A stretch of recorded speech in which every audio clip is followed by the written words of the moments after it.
Paps, good day! So, nakapili ka na ng PlayStation subscription na bibilin mo?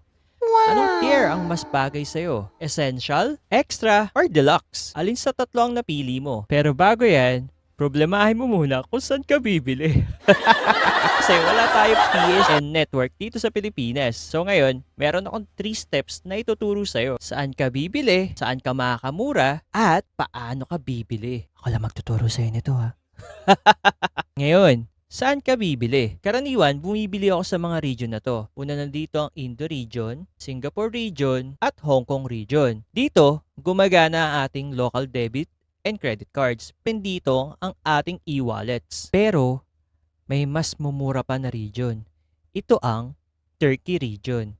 Pero ang problema, hindi pwede ang local nating debit and credit cards.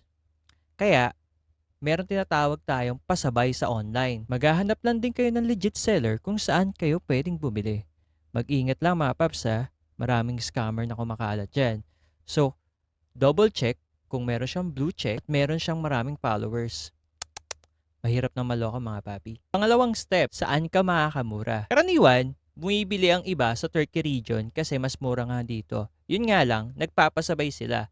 Meron lang naman tong konting charge sa legit seller. Pero, kung meron ka namang local debit card or credit card or e-wallets, mas okay na rin sigurong bumili sa Indo, Singapore, tsaka Hong Kong region. Alin sa tatlo ang mas mura? Mas mura dito ang Indo region. Hindi ka pa mahahassle kasi gumagana yung local debit cards natin at credit cards. Tsaka yung e-wallets pwede dito ang Maya tsaka GCash. Pangatlo, paano ka bibili? Ngayon naman, ituturo ko naman sa'yo kung paano ka bibili gamit ang iyong Indo region. Una, gagawa tayo ng account sa Indo region. Get started, agree, confirm. Create an account, tapos pipili ka lang dyan kung anong region. Sa Indonesian region. Yan. Tapos English. Next. Saya date of birth. Chu. Tapos, maglalagay lang tayo dito ng email address and password. Next, your information. Ito na. Dito na papasok yung enter your home location. Ngayon, maghahanap naman tayo sa browser ng Indonesian region. Tapos mag-generate tayo ng address sa Indonesia. Gumamit lang tayo ng fakeaddressgenerator.com. Ngayon, itatype ko na siya dito.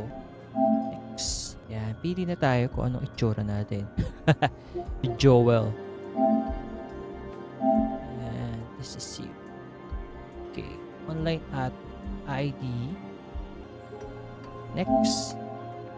Open. Yan. Okay, apply.